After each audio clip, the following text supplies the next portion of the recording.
Good morning students, dear students. ये history class 8 lesson 3 की second video है। देखिए, पिछली वीडियो में हमने जो पढ़ा था, ये वाली हेडिंग की थी the need to improve agriculture. British ने ये सोचा कि एग्रीकल्चर को इम्प्रूव करते हैं, एक रेगुलर इनकम आएगी उससे, और जो ज़मींदार हैं ये इन्वेस्ट करेंगे पैसा एग्रीकल्चर के अंदर, उनको जिम्मेदारी दी गई। अब यहाँ से स्टार्ट होता है, लेकिन ऐसा हुआ नहीं हुआ, क्या प्रॉब्लम्स आई द प्रॉब्लम, यहाँ से स्टार्ट करते हैं next topic.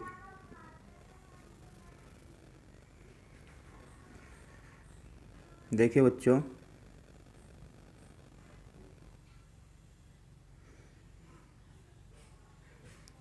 The permanent settlement, स्थायी बंदोबस्त, हाउएवर, हालांकि जो ये स्थायी बंदोबस्त किया गया था इसने क्रिएटेड, पैदा कर दिया, प्रॉब्लम, समस्याओं को, इसने समस्याओं को पैदा कर दिया। कंपनी ऑफिशियल सून डिस्कवर्ड, कंपनी के अधिकारियों ने जल्दी पता लगा लिया that the zamindar were in fact not investing, वास्तव में इन्वेस्ट नहीं कर रहे थे in the improvement of land, ज़मीन के सुधार में।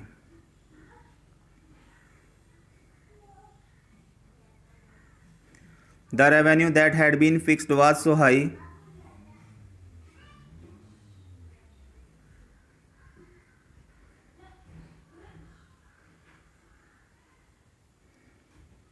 The revenue that had been fixed, revenue जो फिक्स कर दिया गया था, वाज सो हाई, वो इतना ज़्यादा था,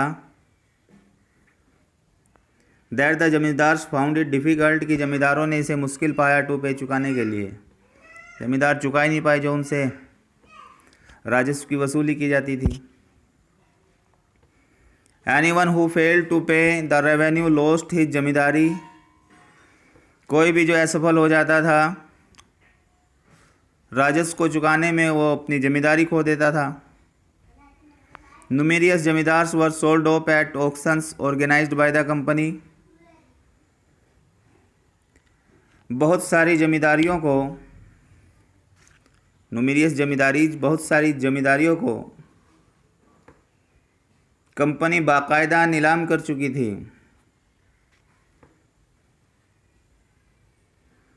वर सोल्ड ऑफ, बेच दी गई थी, एट ऑक्शन, बोली लगाकर, नीलामी करके। ऑर्गेनाइज्ड बाय द कंपनी, जो कंपनी के द्वारा ऑर्गेनाइज किया गया।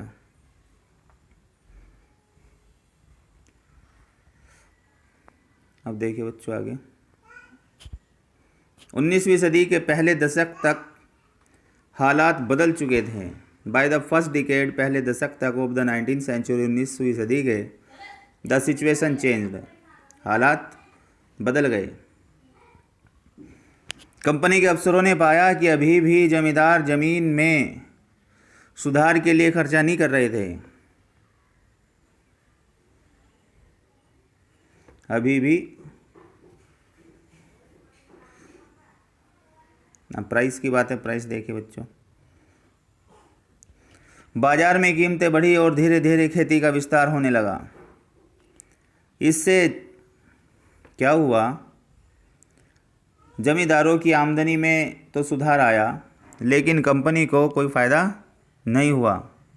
क्यों नहीं हुआ? क्योंकि कंपनी तो हमेशा के लिए राजस्व तय कर चुकी थी, बढ़ाया उसने था नहीं। अब यह राजस्व में वृद्धि नहीं कर सकती थी।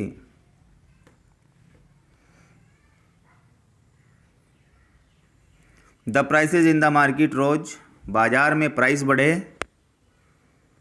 एंड कल्टीवेशन स्लोली एक्सपेंडेड, और खेती बाड़ी धीरे से क्या हुई, विस्तृत हुई, बढ़ी।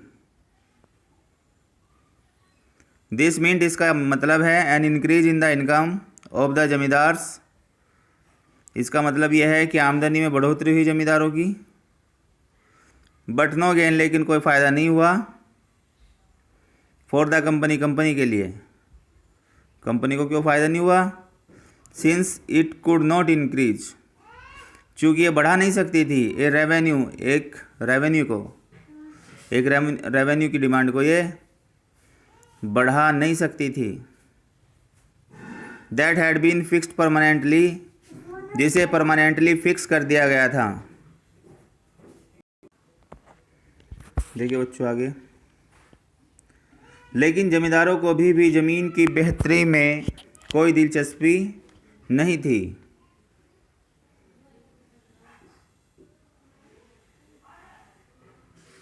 कोई दिलचस्पी नहीं थी। उनमें से कुछ तो बंदोबस्त के शुरुआती सालों में ही अपनी ज़मीन गंवा चुके थे। जो बचे रह गए थे अब उन्हें भी बिना परेशानी और निवेश का खतरा उठाए आमदनी की उम्मीद दिखाई दे रही थी। जब तक जमींदार किसानों को ज़मीन देकर उनसे लगान वसूल कर सकते थे, उन्हें ज़मीन में सुधार की परवाह नहीं थी।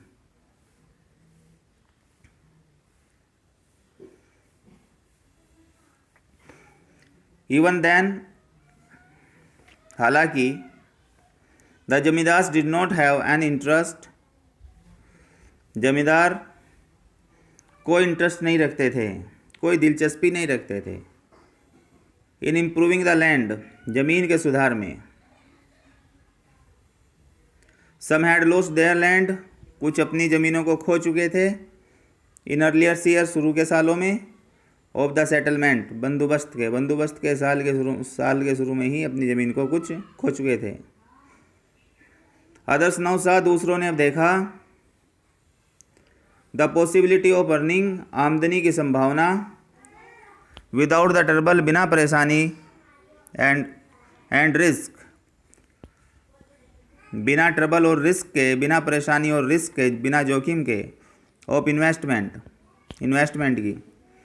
दूसरों ने क्या देखा? संभावनाओं को देखा कि अर्निंग है, आमदनी है, बिना किसी ट्रबल के, परेशानी के और इन्वेस्टमेंट का रिस्क उठाए बिना। As long as zamindars could give out the land to tenants,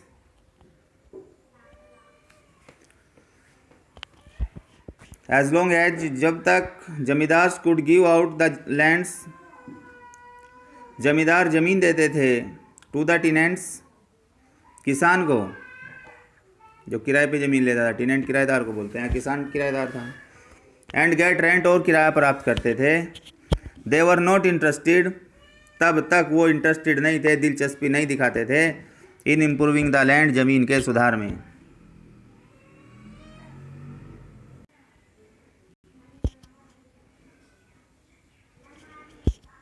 दूसरी तरफ गांव में किसानों को यह व्यवस्था बहुत दमनकारी दिखाई दी।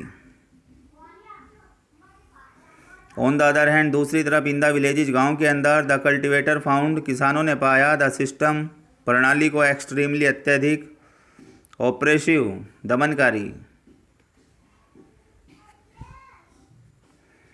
किसानों को जो लगान चुकाना था वह बहुत ज़्यादा था और ज़मीन पर उसका अधिकार सुरक्षित नहीं था। द रेंट, किराया, ही पेड, जो चुकाता था, टू द जमींदार, जमींदार को, वाज हाई था। एंड हिज राइट, और उसका अधिकार, ऑन द लैंड, ज़मीन के ऊपर, वाज इनसिक्योर, असुरक्षित था। लगान चुकाने के लिए अक्सर महाजन से कर्जा लेना पड़ता था। टू पे द रेंट चुकाने के लिए, किराया चुकाने के लिए, लगान चुकाने के लिए, he had to often take a loan, उसे अक्सर एक लोन लेना पड़ता था, फ्रॉम द मनी लेंडर, महाजन से। एंड व्हेन ही फेल्ड, और जब वह असफल हो जाता था, टू पे, लौटाने में, चुकाने में, द रेंट, लगान को, और जब वो लगान को चुकाने में असफल हो जाता था, चुका नहीं पाता था लगान,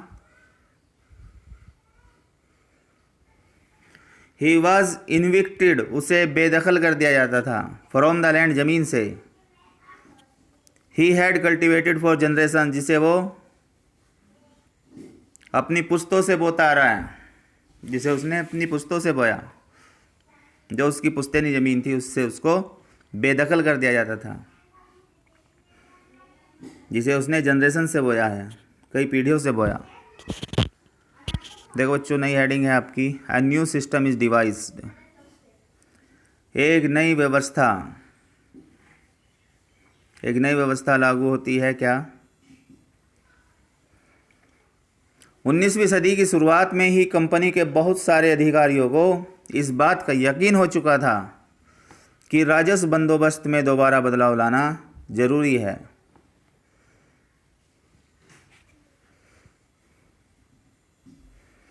by the early 19th century, 19वीं सदी के शुरुआत तक many of the companies official, company के बहुत सारे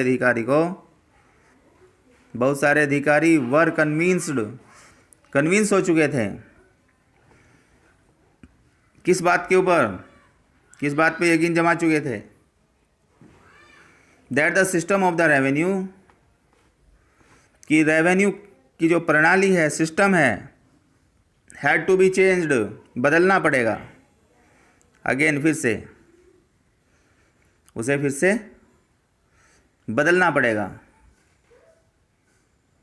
जब कंपनी को शासन और व्यापार के अपने खर्च चलाने के लिए और पैसों की ज़रूरत हो तो वह स्थायी रूप से राजस्व तय करके काम कैसे चला सकती थी?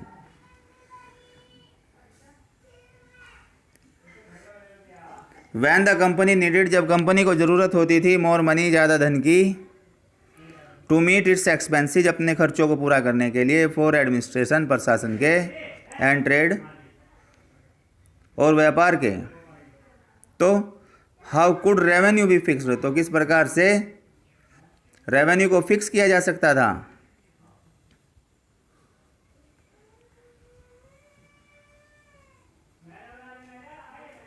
How could revenue B fix, तो किस प्रकार से रेवेन्यू को फिक्स किया जा सकता था? परमानेंटली, स्थायी तौर पर, एट ए टाइम, एक समय। तो एक समय पर रेवेन्यू को कैसे परमानेंटली फिक्स किया जा सकता था? जब कंपनी को ज़्यादा धन की ज़रूरत पड़ रही थी अपने खर्चों को पूरा करने के लिए। कौन से खर्चे? एडमिनिस्ट्रेशन के और ट्रेड के।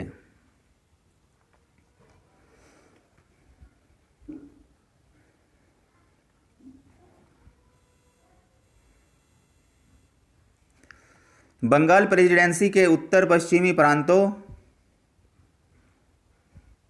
इस इलाके का ज़्यादातर हिस्सा उत्तर प्रदेश में है।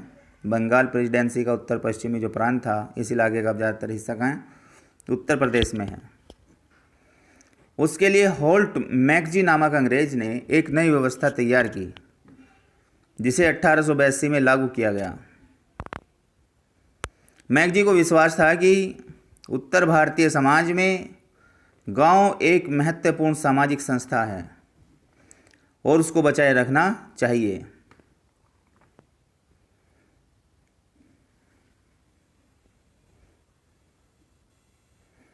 इन the north west provinces,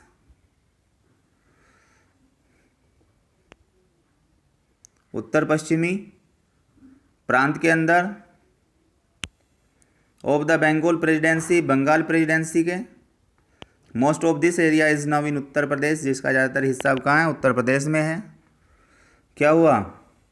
an English man called, एक अंग्रेज जो कहा जाता था होल्ड मैकजी कहा जाता था, जो डिवाइज्ड, उसने लागू की, तैयार की। क्या तैयार किया? ए न्यू सिस्टम, एक नई प्रणाली को, विच केम इनटू इफेक्ट, जो प्रभाव में आई, इन 1822, 1822 में, जो 1822 में प्रभाव में आई। ही फेल्ट, उसने महसूस किया, that the village was an important social institution, कि गांव एक महत्वपूर्ण सोशल इंस्टीट्यूशन था इन नॉर्थ इंडियन सोसाइटी,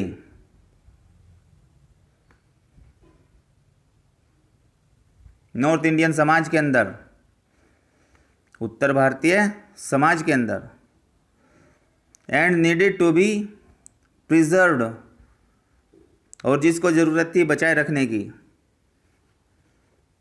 और जिसे बचाए रखने की ज़रूरत थी।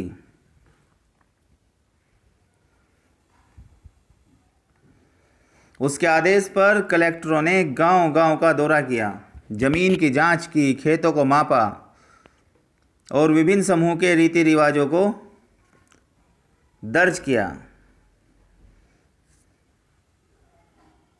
अंडर हिज डायरेक्शन, उसके निर्देश के अंतर्गत, collectors went from village to village, collector गांव दर गांव गए, इंस्पेक्टिंग जांच करने के लिए द लैंड जमीन की,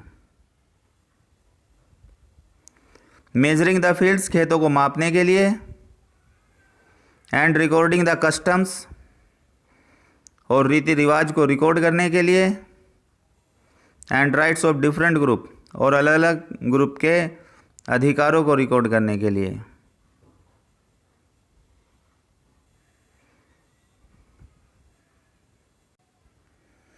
देखो बच्चों, गांव के एक एक खेत के अनुमानित राजस्व को जोड़कर हर गांव या ग्राम समूह, जिसे महाल कहते हैं, से वसूल होने वाले राजस्व का हिसाब लगाया जाता था। इस राजस्व को स्थायी रूप से तय नहीं किया गया, बल्कि उसमें समय समय पर संशोधन की गुंजाइश रखी गई। राजस्व इकट्ठा करने और उसे कंपनी को अदा करने का जिम्मा जमींदार की बजाय गांव के मुखिया को सौंप दिया गया। इस व्यवस्था को महालवारी बंदोबस्त का नाम दिया गया।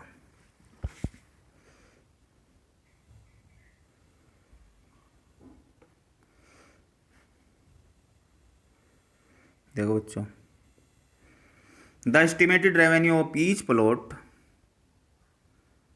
जो एस्टिमेटेड रेवेन्यू था ऑफ ईच प्लॉट, प्रत्येक जमीन के टुकड़े का, विद इन ए विलेज, एक गांव के अंदर, वाज एडेड अप, उसको जोड़ा गया, टू कैलकुलेट करने के लिए, द रेवेन्यू, राजस्व को, that each village had to pay, जिसे हर गांव को चुकाना पड़ेगा। गांव को क्या बोलते थे? महाल बोलते थे, महल नहीं, महाल।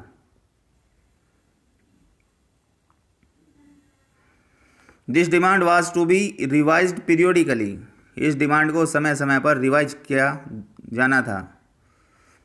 नॉट परमानेंटली फिक्स्ड, इसको परमानेंटली फिक्स नहीं किया जाना था। The charge of collecting the revenue, revenue को इकट्ठा करने का चार्ज, एंड पेइंग और चुकाने का, इट इसे टू द कंपनी, कंपनी को किसे दिया गया charge? Was given to the village headman, गांव के मुखिया को दिया गया, विलेज हेडमैन को दिया गया। रेदर दैन द जमींदार, जमींदार की बजाय। This system came to be known, ये प्रणाली कही गई, एज द महालवारी सेटलमेंट, ये प्रणाली क्या कहलाई? महालवारी बंदोबस्त कहलाई। मुनरो व्यवस्था नेक्स्ट क्लास में बच्चों हम स्टार्ट करेंगे मुनरो सिस्टम से। Thanks for watching this video.